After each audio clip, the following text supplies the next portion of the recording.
Proclamação do Evangelho de Jesus Cristo, segundo Lucas. Glória a vós, Senhor. Naquele tempo, Jesus, cheio do Espírito Santo, voltou do Jordão e no deserto. Ele era guiado pelo Espírito. Ali foi tentado pelo diabo durante 40 dias. Não comeu nada naqueles dias e depois disso sentiu fome. O diabo disse então a Jesus: se és filho de Deus, manda que esta pedra se mude em pão. Jesus respondeu: a Escritura diz: não só de pão vive o homem. O diabo levou Jesus para o alto, mostrou-lhe por um instante todos os reinos do mundo e lhe disse: eu te darei todo esse poder e toda a sua glória, porque tudo isso foi entregue a mim e posso dá-lo a quem eu quiser. Portanto, se te prostrares diante de mim em adoração, tudo isso será teu. Jesus respondeu: a Escritura diz: adorarás o Senhor teu Deus e só a Ele servirás. Depois, o diabo levou Jesus a Jerusalém, colocou-o na parte alta do templo e lhe disse: se és filho de Deus, atira-te daqui abaixo, porque a Escritura diz: Deus ordenará aos seus anjos a teu respeito que te guardem com cuidado, e mais ainda, eles te levarão nas mãos, para que não tropeces em alguma pedra.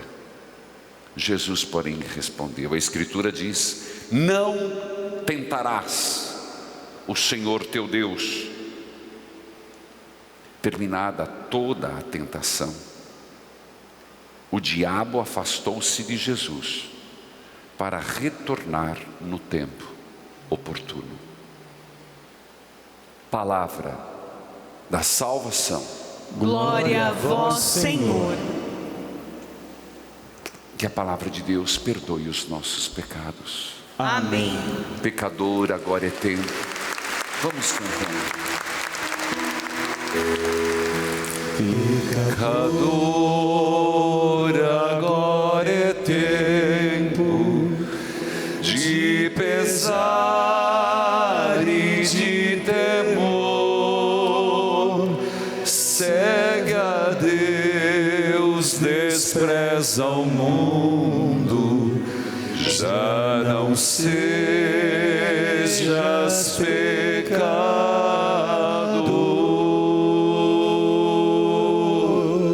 Filhos queridos, a quaresma foi aberta na quarta-feira de cinzas. Aqueles que foram, e o esperado é que os católicos o tivessem feito, receberam cinzas na testa com uma palavra: tu és pó e ao pó has de voltar, ou convertei-vos e crede no Evangelho. Certamente a cinza já não mais está nem na cabeça nem na testa, porque nos lavamos, mas ela deveria ter permanecido em nosso coração e nossa alma, porque esse é o espírito da quaresma, o espírito de nos humilharmos diante de Deus, e não no sentido negativo da palavra, entrarmos nesta espiritualidade penitencial. Pecador, agora é tempo de quaresma, é tempo de rever a vida, é um tempo de graça, é um céu aberto. Se entendêssemos o que significa, pelos méritos da paixão, morte e ressurreição, o quanto nós podemos receber de graças e bênçãos.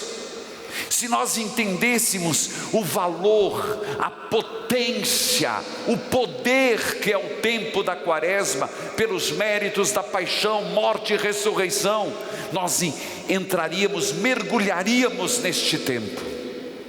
Não pisaríamos na beira da praia, nós mergulharíamos no mais profundo do oceano infinito do amor de Deus.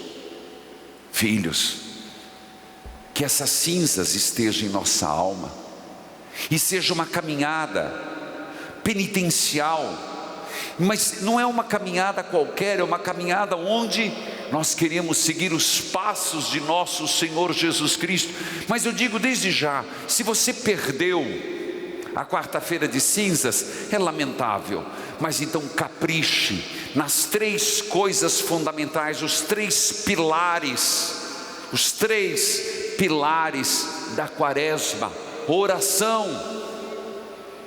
jejum, caridade.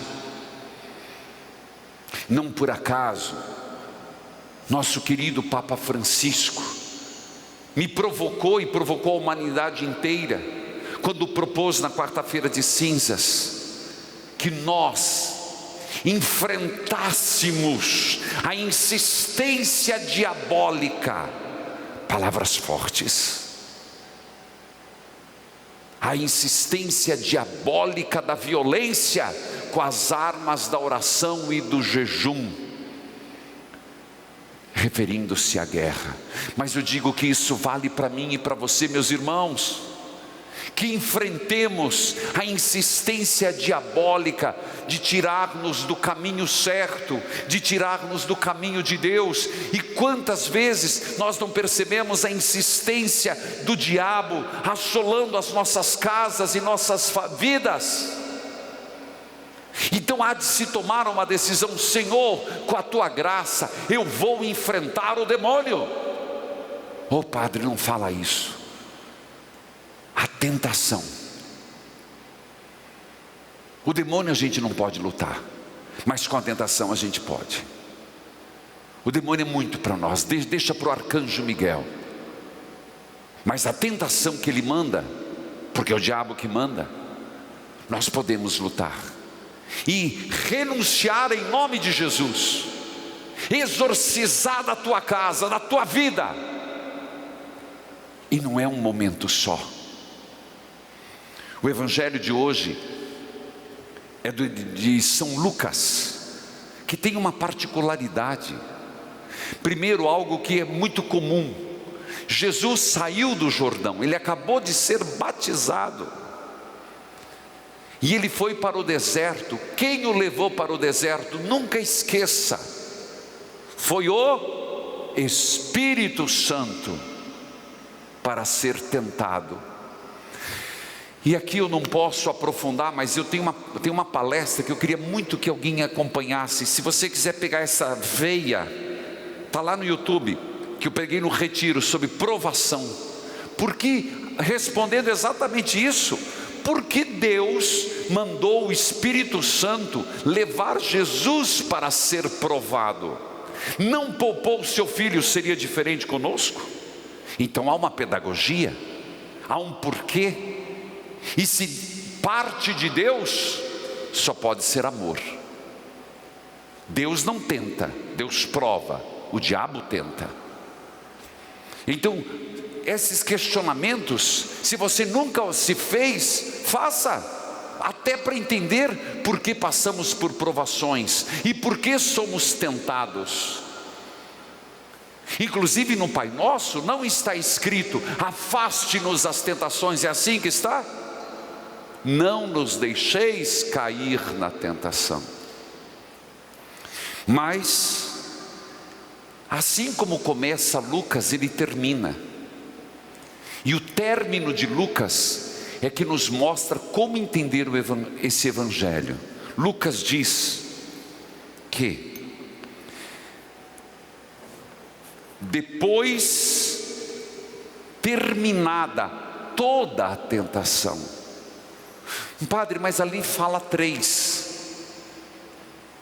O texto não é como se tivesse alguém lá assistindo e escrevendo, não é uma crônica.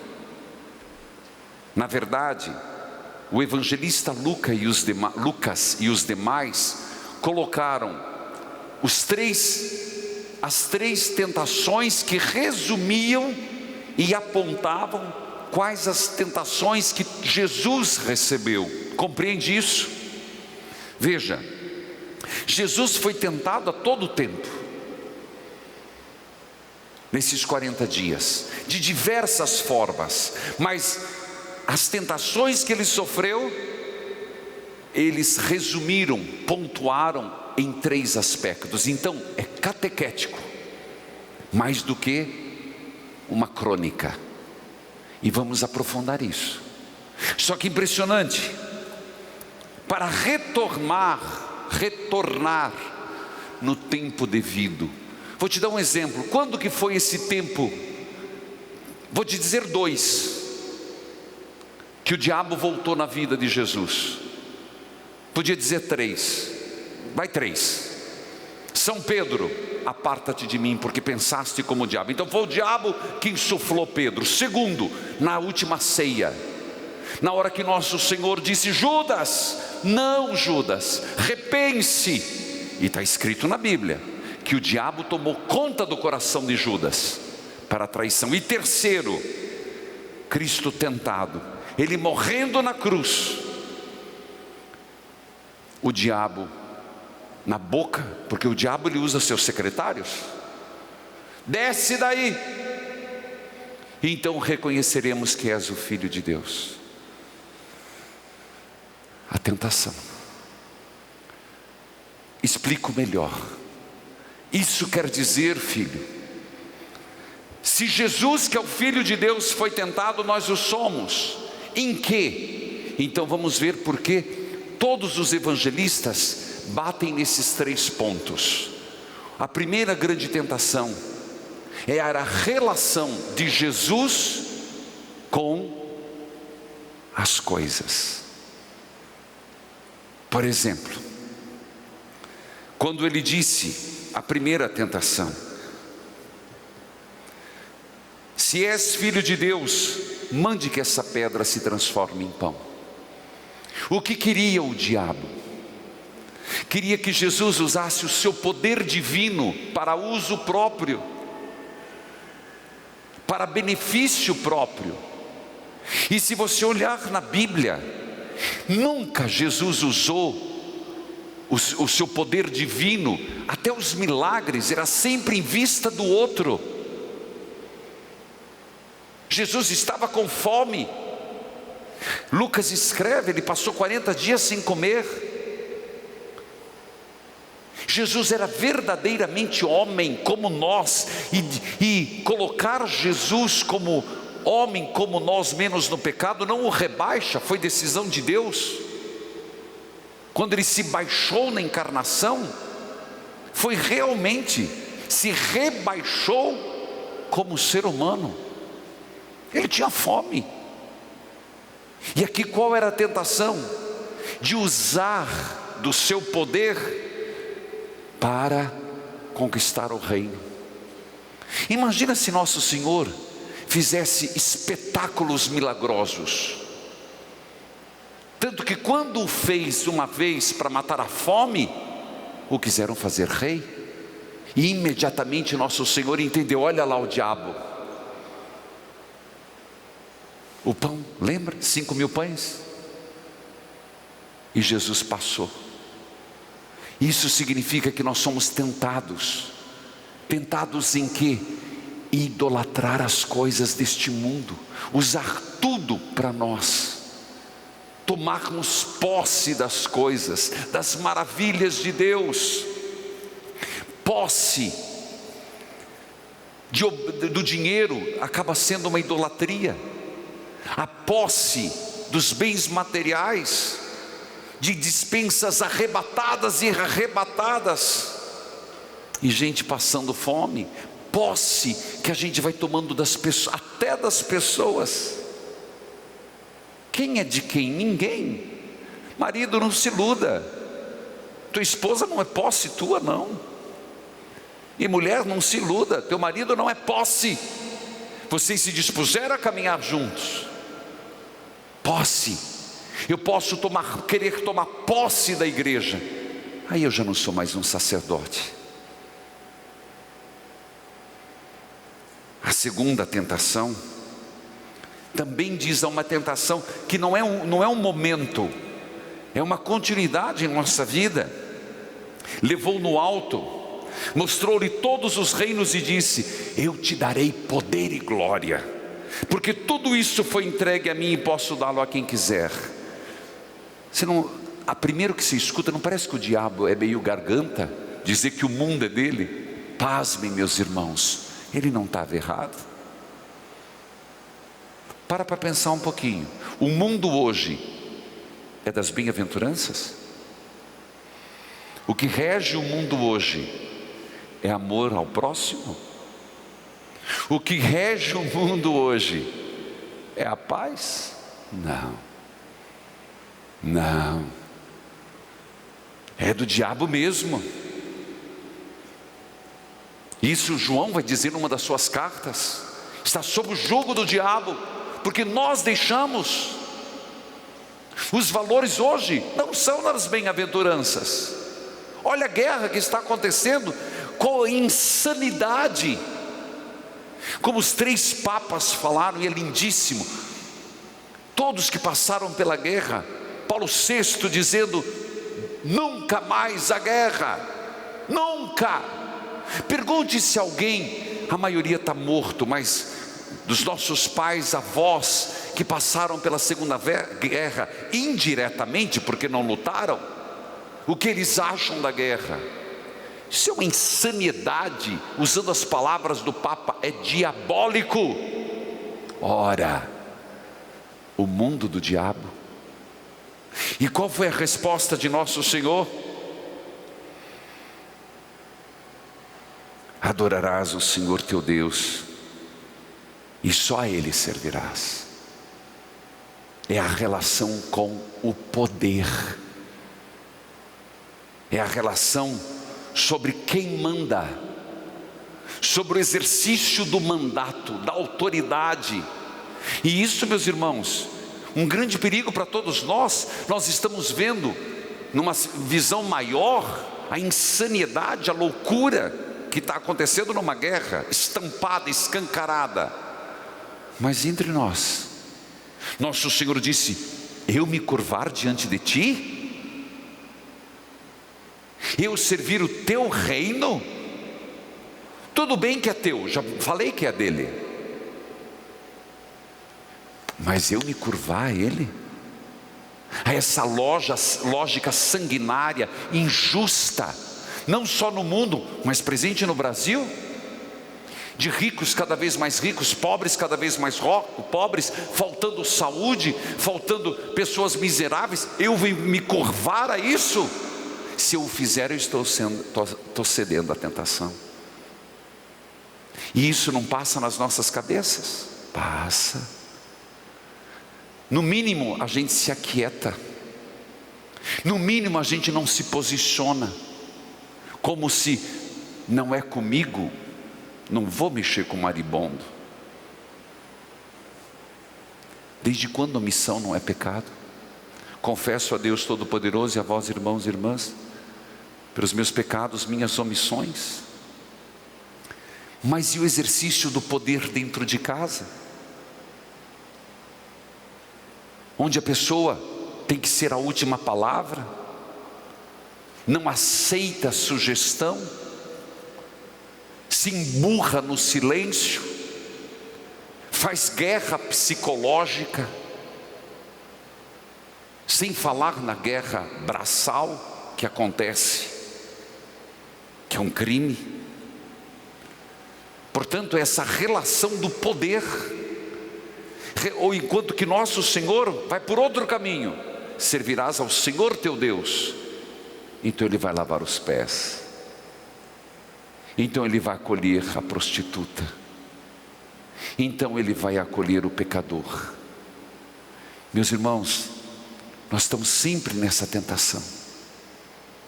Essa tentação, desde que quando temos o uso da razão, 7 anos, pelo menos no direito canônico prevê 7 anos, a partir de 7 anos inclusive, o jejum, a abstinência, né? Mas nem vou falar sobre isso, que teve católico que falou para mim assim: eu não sabia que não podia comer carne vermelha na quaresma. Ignorância. E a quaresma é para católico, Judeu não vai fazer quaresma, eles vão fazer o Yom Kippur. Quaresma não é para evangélico. Agora, ser católico, apostólico, romano, eu não estou falando como obrigação. Mas, meus irmãos, é ou não é? Veste a camisa ou larga a mão. Não dá para ser frouxo. Se Jesus fosse frouxo diante do diabo, perdão, Jesus, vou fazer uma concessão. Estou com fome. Terceira tentação, levou em cima do pináculo do templo. Se és filho de Deus, atira-te daqui para baixo. Essa tentação, eu não vou dizer qual é a pior, mas essa está na carne. É como esse cacto aqui, que eu estou com medo de tacar minha mão aqui, porque isso aqui não sai nunca. Porque quaresma, padre está de roxo, e tem gente ainda no carnaval, né? Padre está de roxo, não tem flor, já foi às cinzas, e tem católico ainda que está no lerê, lerê, lará, lará, saracoteando por aí. Não é saracotear, espírito penitencial, espiritualidade. Esta terceira tentação, essa pega. Por quê? Se és filho de Deus, atira-te daqui para baixo. E o diabo é inteligente, o diabo acredita em Deus. Ixi, ele tem medo, mas ele não segue. Ele tem medo, mas não ama. O diabo sabe a Bíblia de cor, mas filho de Deus. Não adianta saber Bíblia de cor não, meu filho. O diabo também sabe. Medo de Deus não é amor. Mas vamos lá, padre, que o tempo já estão me mostrando ali. A hora que eu me empolgo, por isso que graças a Deus eu tenho às 11 para pregar, depois tenho às 18. Jesus responde, e ele provoca. Ele usa a escritura, não sei se você entende.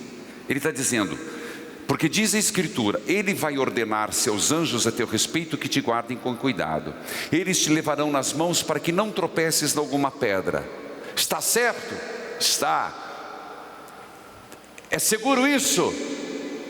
Que está na Bíblia? É verdade que Deus vai agir assim? Vai, mas depois da morte. Só que o diabo está dizendo aqui, para ele e para nós, o Senhor não vai te deixar sofrer. Você não vai precisar ser traído. Ele usou para dizer assim, acredite como muitos acreditam, que eu nunca, Deus o livre, eu sou tão religioso, a minha família é dizimista, eu rezo o terço. Não, na minha família não vai acontecer desgraça. Não, na minha família um câncer, não. E se acontecer e eu rezar, eu mudo de religião. E se eu rezar e Deus não me atender, a primeira coisa que a pessoa fala, Deus não cumpriu a promessa. Deus não cumpriu o que prometeu. Ora, eu que fiz tanto para Deus, fiz tanto para a igreja, e Deus está me deixando minha família nesse estado? Deus esqueceu de mim. Eu escuto isso direto, eu acho que vocês também escutam. É a tentação. O diabo quis dizer, Jesus, agora, acredite, você não vai morrer na cruz, viu? Você não vai sofrer, porque você é filho de Deus. E se você é filho de Deus não sofre, filho de Deus não passa provação, filho de Deus não tem câncer, filho de Deus tem corpo fechado. Filho de Deus não pega nem Covid. E Jesus destruiu tudo isso quando disse, não tentes o Senhor teu Deus. Quer dizer, não duvides, porque Deus cumpre a promessa, mesmo que eu não entenda como seja. E ele não entendeu, porque lembra, como eu comecei meu sermão, olha o diabo, feio, fedorento, desce da cruz. Você acha que não foi uma tentação para Jesus? Caramba, meu irmão, doendo, 3 dias sem comer, desidratado, com as mãos machucadas, os pés dilacerados, vendo sua mãe chorar, sabendo que a partir dali ele não aguentava mais respirar, morte asfixiante. Não foi uma tentação ele se livrar de tudo aquilo, mas se ele tivesse se livrado da morte, ele teria sido um derrotado. Mas como ele derrotou a tentação morrendo, ele ganhou a vitória em Deus. O inverso. Aqui o diabo foi derrotado. Começou lá no deserto. Aqui o diabo foi amarrado. Agora eu queria que você raciocinasse os desdobramentos. Isso na nossa vida tem implicação, hein? Seríssima. Eu não sei qual a tentação mais difícil, mas essa aqui, eu me identifico muito com ela. Essa tentação me toca muito. Reaprender que Deus cumpre, mas não do jeito que eu quero.